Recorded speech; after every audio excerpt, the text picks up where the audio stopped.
नमस्कार। आज हम एक बहुत ही दिलचस्प किताब पर बात करने वाले हैं, रॉबर्ट कियोसाकी की रिच डैड पुअर डैड। हमारे पास इसका एक हिंदी सारांश है और हम कोशिश करेंगे कि इसके जो मुख्य वित्तीय सबक हैं उनको समझें, और ये भी कि कैसे लेखक के दो पिताओं की बिल्कुल अलग सोच ने उनकी जिंदगी पे असर डाला। बिल्कुल, और यही यही विरोधाभास इस किताब को इतना खास बनाता है। एक तरफ हैं उनके असली पिता, जिन्हें वो पुअर डैड कहते हैं। वो पढ़े लिखे थे, अकादमिक थे, पर पैसों को लेकर हमेशा आप कह सकते हैं संघर्ष करते रहे।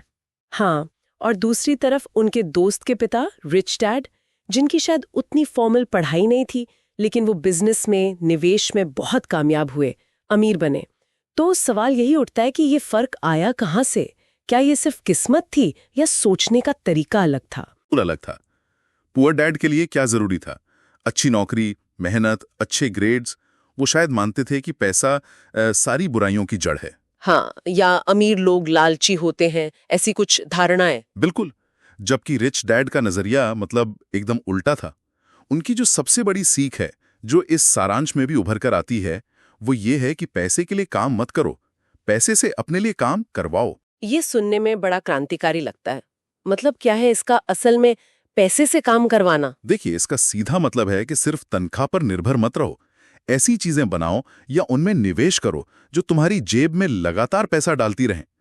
तब भी जब आप शायद सो रहे हों या छुट्टी पर हों। इन्हें ही किताब में परिसंपत्ति या एसेट्स कहा गया है। अच्छा, जैसे उदाहरण के तौर पर? जैसे मान लीजिए आपने कोई प्रॉपर्टी खरीदी और किराए पर दे दी, या स्टॉक मार्केट में निवेश किया जहां से डिविडेंड मिल रहा है, या कोई ऐसा बिजनेस शुरू किया जो आपके बिना भी सिस्टम पर चल सकता हो। ये उस सोच से अलग है जहां हम अपना वक्त बेचकर पैसा कमाते हैं।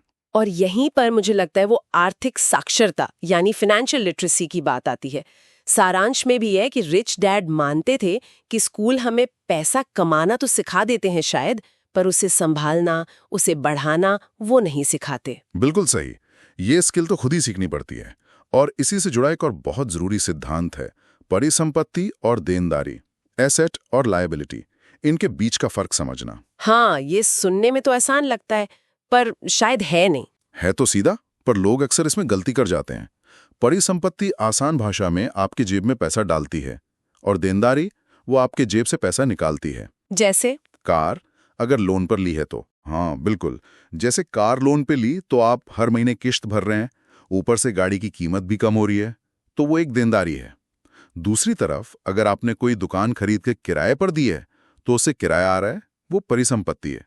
रिच डैड का मंत्र था, ज्यादा से ज्यादा परिसंपत्तियां जमा करो, देनदारियां कम करो। अच्छा, यहाँ एक सवाल है, अपना घर जिसमें हम रहते हैं वो क्या है, परिसंपत्ति या देनदारी किताब के हिसाब से? ये एक दिलचस्प सवाल है। किताब के नजरिए से देखें तो जब तक वो घर आपकी जेब से पैसा निकाल रहा है, जैसे मेंटेनेंस, टैक्स, अगर लोन है तो उसकी ईएमआई, और कोई इनकम नहीं दे रहा, तो वो तकनीकी रूप से एक देनदारी है। ओ, ये तो काफी लोगों के लिए चौंकाने वाला होगा। ये पारंपरिक सोच को काफी चुनौती देता है। बिल्कुल देता है। और इसी तरह रिच डैड जोखिम रिस्क लेने से डरने के बजाय उसे समझने और मैनेज करने की बात करते हैं। वो कहते थे कि ज्यादातर लोग आर्थिक रूप से इसलिए पीछे रह जाते हैं क्योंकि वो नुकसान से इतना डरते हैं कि कोई सोचा समझा जोखिम, कैलकुलेटेड रिस्क लेते ही नहीं। हाँ, डर तो लगता है पैसों के मामले में। स्वाभाविक है, लेकिन रिच डैड सिखाते हैं कि डर को समझदारी से कैसे हैंडल करें, कैसे अवसरों को पहचानें। और एक और बात, लगातार सीखते रहना।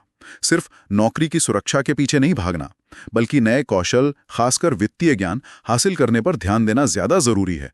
बाजार तो बदलता रहता है ना। सही कहा।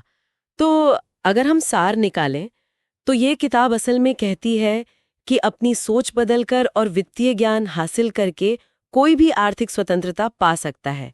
ये सिर्फ अमीर बनने की बात नहीं, बल्कि पैसे के नियंत्रण से आजाद होने की बात है। बिल्कुल। और ये एक तरह से प्रेरणा देती है कि लोग उस पुरानी लीक से हटकर सोचें कि बस पढ़ो, लिखो और अच्छी नौकरी पाओ। अपने पैसों के मालिक खुद बने, उन्हें अपना गुलाम ना बनने दें, और ये ज्ञान अगली पीढ़ी तक भी पहुंचाएं। संक्षेप में कहें तो रिच डैड पुअर डैड का ये सारांश हमें नौकरी वाली मानसिकता से निकालकर संपत्ति बनाने, निवेश करने और अपनी वित्तीय समझ बढ़ाने के लिए प्रेरित करता है। हाँ, ये पारंपरिक सोच पर सवाल खड़े करता है और एक अलग रास्ता दिखाता है। और चलिए जाते जाते एक सवाल श्रोताओं के लिए छोड़ जाते हैं। जरूर। क्या आपकी रोज की आदतें, आपके पैसे से जुड़े फैसले आपको परिसंपत्तियां बनाने में मदद कर रहे हैं, या कहीं अनजाने में देनदारियों का बोझ तो नहीं बढ़ा रहे? इस पर सोचना शायद भविष्य के लिए बहुत मददगार हो सकता है।